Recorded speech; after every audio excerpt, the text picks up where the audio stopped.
কাণ্ড হয়ে গেল। সুমাইয়া কয়, আবু জেহেল রে, স্বামীও চলে গেল, আমার সন্তান কলিজার টুকরাও চলে গেল, যাই যাক প্রাণ, তবুও ছাড়তে পারিব না ইমান। আমি ইমান ছাড়তে পারবো না। তুমি যাহা ইচ্ছা তাহাই করতে পারো, কিন্তু আমি নবী মুহাম্মদকে ভুলে যেতে পারবো না। আমার ভাইরা, আমার মাইরা, শ্রোতা মণ্ডলীরা, ইসলামের ওই পক্ষে লোক ছিল, তাকে কিভাবে খতম করে দিচ্ছে তার বাস্তব চিত্রটা তুলে ধরতেছি আপনাদের সামনে। এইবার হযরতে সুমাইয়া কয়, আমি জীবন দিব, সব কিছু দেব, ইমান দিতে পারবো না। এই বলে আবু জেহেল একটা লোহার অস্ত্র নিয়ে হযরতে সুমাইয়া রাদিয়াল্লাহু তাআলা আনহার স্ত্রীলিঙ্গের ভিতর প্রবেশ করাইয়া ওই নরাধম আবু জেহেল ওই হযরতে সুমাইয়া রাদিয়াল্লাহু তাআলা আনহাকে দুনিয়ার বুক থেকে চিরতরে বিদায় করে দিলেন। জোরে সুরে বলুন ইন্না লিল্লাহ। কয়জন চলে গেল? কয়জন? 3 জন। খেয়াল করেছেন? কোন ভয়ের কারণ নাই, চিন্তার কারণ নাই। মুসলমানদের সঙ্গে থাকেন কে? জুড়ে কোন কে? আল্লাহর নবী যখন বদরের যুদ্ধে হেরে যেতেছিল, মুসলিমেরা শাহাদাত বরণ করতে শুরু করলো, আল্লাহর নবী তখন নিরুপায় হয়ে সাহায্য চাইলেন কার কাছে? জুড়ে কোন? আচ্ছা, সাহায্য চাইলেন কার কাছে? উপরে আল্লাহর কাছে, আরশে আজিমের মালিক যিনি, তিনার কাছে চাইলেন। আল্লাহ, বদরের প্রান্তরে আমরা ওদের সঙ্গে পেরে উঠতে পারতেছি না, রব্বুল আলামিন গো, ওই কাফেরেরা মুসলিমদেরকে দুনিয়া থেকে বিদায় করে দিতেছে। আল্লাহ রব্বুল আলামিন নবী মুহাম্মদের দোয়াখানা কবুল করে আল্লাহ রব্বুল আলামিন ফেরেশতাদেরকে 3000 ফেরেশতা আকাশ থেকে ওই বদরের প্রান্তরে নাজিল করলেন, আর সাহাবাদের সঙ্গে যুদ্ধ বিগ্রহ কাফেরদের বিরুদ্ধে শুরু করলেন। সঙ্গে সঙ্গে কাফের যারা ছিল তাদেরকে দুনিয়া থেকে টুকরা টুকরা করে জাহান্নামে পৌঁছে দিয়েছিলেন। জোরে সুরে বলুন আলহামদুলিল্লাহ। শত্রু দুনিয়ার থেকে বিদায় হয়েছে, এখনো বাংলার জমিনে আবু জেহেলের উত্তর সুরীরা কি ভাই নাই? জোরে কোন আসে না? আজকে মুসলিমদের অধোগতি কেন? কোরআন মানে না, হাদিস মানে না, ইসলাম মানে না, যার কারণে ঘরেও শান্তি নাই। প্রত্যেক জায়গাতে হট্টগোল শুরু হচ্ছে, শহরের অলিতে গলিতে, মাঠে ঘাটে, টাউনে, বন্দরে, খেতে, খামারে, অফিসে, আদালতে, কোর্টে, কাছারিতে, ব্যবসায়ী বাণিজ্যে, প্রত্যেক জায়গায় অশান্তির আগুন দাও দাও করে জ্বলতেছে। কথা ঠিক না বেঠিক? যতক্ষণ পর্যন্ত বিশ্বগ্রন্থ আল কোরআনকে আমরা বক্ষে ধারণ না করেছি, আমলে পরিণত করতে না পেরেছি, এতক্ষণ পর্যন্ত আপনি আমি শান্তিতে ঘুমাতে পারবো? জুড়ে কোন পারবো? পারবে না। আমার ভাইয়েরা, এই জন্য ইসলামের দিকে আমাদেরকে দরদ থাকতে হবে। প্রত্যেকটি মানুষের প্রমাণ থাকতে হবে, আমি যে নামাজি, আমাকেও প্রমাণ থাকতে হবে। নামাজ পড়লেই, সালাত আদায় করলেই শুধু জান্নাতে যাওয়া যাবে না, আরো কাজ রয়েছে, আরো অনেক ইবাদত রয়েছে। প্রত্যেকটি ইবাদত আমাদেরকে পালন করে যেতে হবে, আমলে পরিণত করতে হবে। কথা ঠিক না ঠিক? ভাইরা, আল্লাহ রাসূলের পক্ষে ওই আমল থেকে রাসূলের বিরুদ্ধেও ছিল, রাসূলের পক্ষেও ছিল। যারা বিশ্ব নবীর পক্ষে থাকবে, হিজবুল্লাহ আল্লাহর দল থাকবে একটা, আর হিজবুশ শয়তান আরেকটা, শয়তানের দল। দল কয় প্রকার? যেরকম দুইটি দল, একটা হলো হিজবুল্লাহ আল্লাহর দল, আর একটা হলো হিজবুশ শয়তান। হিজবুশ শয়তান শয়তানের দল। আল্লাহ বলেন আল্লাহর দলটা হবে কামিয়াব, সফল কাম, এরাই হবে আল্লাহর নৈকট্য লাভকারী। জোরে সুরে বলুন আলহামদুলিল্লাহ। ভাইরা, উহুদের যুদ্ধের ন্যাকড়া বেজে উঠল। আল্লাহর প্রেমিকা বান্দি তখন শুনতে পেলেন নিজ কানে যে রাসূল সাল্লাল্লাহু আলাইহি ওয়াসাল্লাম ইসলামের জন্য উহুদের প্রান্তরে কাফেরদের সঙ্গে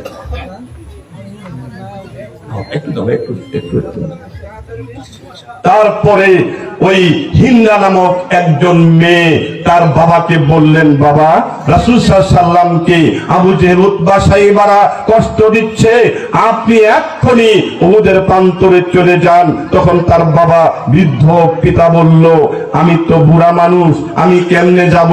তার মেয়ে বলল, রাসূলের কাছ থেকে, রাসূলের সামনে গিয়ে যত প্রকার ওই যে তীর ধনুকের আঘাত হানবে, আপনি সেখানে যাবেন, রক্ষা করবেন। এরপরে তার ল্যাংড়া স্বামী আমর বিন জামহ পা দুটি খোঁড়া ছিল। তখন তার স্ত্রী গিয়ে বললেন, ওগো আমার স্বামী, আপনি চলে যান। এতিম নবী, বিশ্ব নবী মুহাম্মদুর রাসূলুল্লাহ সাল্লাল্লাহু আলাইহি ওয়াসাল্লামকে আঘাতের জন্য কাফেরেরা ষড়যন্ত্র করতেছে। উহুদের প্রান্তরে গিয়া আপনি সেগুলো বিশ্ব নবীকে রক্ষা করার জন্য জীবন প্রাণ দিয়ে চেষ্টা করুন। জোরে সুরে বলুন সুবহানাল্লাহ। এরপরে তার 12-13 বছর বয়সের একজন বালক ছিল, নাম তার ছিল তার নাম ছিল বাসা খাল্লাদ। খাল্লাদ খেলাধুলা করতেছিল। মায়ের তার সন্তানকে ডেকে এনে বুকে চাপা দিয়া বলে, বাসারে, তোমাকে আমি যুদ্ধের ময়দানে প্রেরণ করতে চাই, তুমি নিষেধ করো না, চলে যাও, খেলাধুলা বাদ দাও। যিনি হলেন রাহমাতুল লিল আলামিন, যে রাসূল ছাড়া পৃথিবীর কোন মানুষ বিশ্ব নবীর সুপারিশ ছাড়া জান্নাতে যেতে পারবে না। অতএব তুমি খেলাধুলা বাদ দিয়া উহুদের প্রান্তরে চলে যাও। তার স্বামী চলে গেল, তার বাবা চলে গেল, তার যে এই 12-13 বছরের বয়সের সন্তান চলে যায় আর তরবারি খানা হেস্তায়া নিয়ে উহুদের প্রান্তরে যায়। আবার পিছনের দিকে তাকায়ে থাকে। মা বলতেছে, বাসা, তুমি আর তাকায়ও না, তুমি আর মহব্বত করো না, আমি তোমার মা, তোমার মায়ের চাইতে লক্ষ লক্ষ কোটি কোটি গুণের দাম হলেন বিশ্বনবী মুহাম্মদুর রাসূলুল্লাহ সাল্লাল্লাহু আলাইহি ওয়াসাল্লামের। জোরে সুরে বলুন সাল্লাল্লাহু আলাইহি ওয়াসাল্লাম। এইবার বাসা খাল্লাদ তরবারি খানা হাসতেয়া উহুদের প্রান্তরের দিকে টেনে টেনে নিয়ে যাই। ঐতিহাসিক গুণ লিখেছেন, তরবারির আসারিটা খাপটা ছিল ওই 12 সন্তানের চাইতে একটু উঁচু। হেসায়া হেসায়া নিয়ে যায়, কিছুক্ষণ যায় মায়ের দিকে তাকায়। মা বলে, বাসারে, তোমাকে বুঝতে পেরেছি, কেন তাকাও? বাসা খাল্লাদ কই, মা, আমার মনে হয় রাসূলকে রক্ষা করতে গেলে আমি আর বাড়িতে ফেরত আসতে পারবো না। মা গো মা, কেন বারবার তাকাই, কেন আপনার দিকে দৃষ্টিপাত করি? আমি জীবনের তরে আপনার চেহারাটা, মধুময় চেহারাটা বারবার তাকিয়ে দেখি। মা গো, আমার মনে হয় আমি উহুদের প্রান্তরে শাহাদাত বরণ করব। আমার ভাইরা, আমার মায়েরা, বোনেরা, খুব ভালো করে শোনেন। উহুদের প্রান্তরে প্রবেশ করলো। ওই যুবক গিয়া দেখতে পেলেন চতুর্পার্শ্ব থেকে তীরের আঘাত আনে, আর তারপরে তরবারির আঘাত আসতেছে। বাসা খাল্লাদ ওই যখন সামনের দিক থেকে কাফেররা রাসূলকে ওই তীরের আঘাত হানতে ধরে, হাত দুটো পাতায়া দিয়া এরকম ভাবে তীরগুলো আটকিয়ে রাখে। হাত দুটি যখন তীর হানতে হানতে বিতে বিতে যখন জর্জরিত হয়ে যায়, তখন হাত বাদ দিয়ে পায়ের তালু দুটো পাতায় দেয়। পায়ের তালুতে দর 20টা করে তীরের আঘাত হানে, যখন শেষ হয়ে যায় ডান পাশের পাজর পাতায় দেয়, ডান পাশের পাজর শেষ হয়ে যায়, বাম পাশের পাজর পাতিয়ে দেয়, শেষ হয়ে যায়, তারপরে পিঠ পাতায় দেয়। এইভাবে তার সমস্ত বডিটা, সমস্ত দেহটা ক্ষত বিক্ষত হয়ে গেল। আমার ভাইরা, ওই যে 12-13 বছরের বয়সের ওই সন্তানটা কিভাবে রাসূলকে মহব্বত করে, বিশ্ব নবী কি কেমন করে ভালোবাসে, মায়া করলো না, তার জীবনের কোন নিরাপত্তা চাইল না, একমাত্র চাইলেন নবী মুহাম্মদকে এই পৃথিবীতে অটল থাকার জন্য।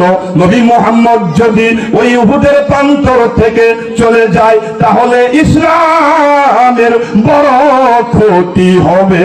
আমার ভাইয়েরা, এইবার বাসা খাল্লাদের বুকের ভিতর একটা তীর, একটা কাফের এসে হানলো, সঙ্গে সঙ্গে তীরটা ভিতরে যাওয়ার সঙ্গে সঙ্গে বাসা খাল্লাদ শাহাদাত বরণ করলেন। জোরে সুরে বলুন ইন্না লিল্লাহ। আহারে, রাসূলের প্রতি এত দরদ, এত ভালোবাসা, এত স্নেহ মমতা পৃথিবীতে মানুষের কি ছিল না ভাই? জোরে কোন ছিল?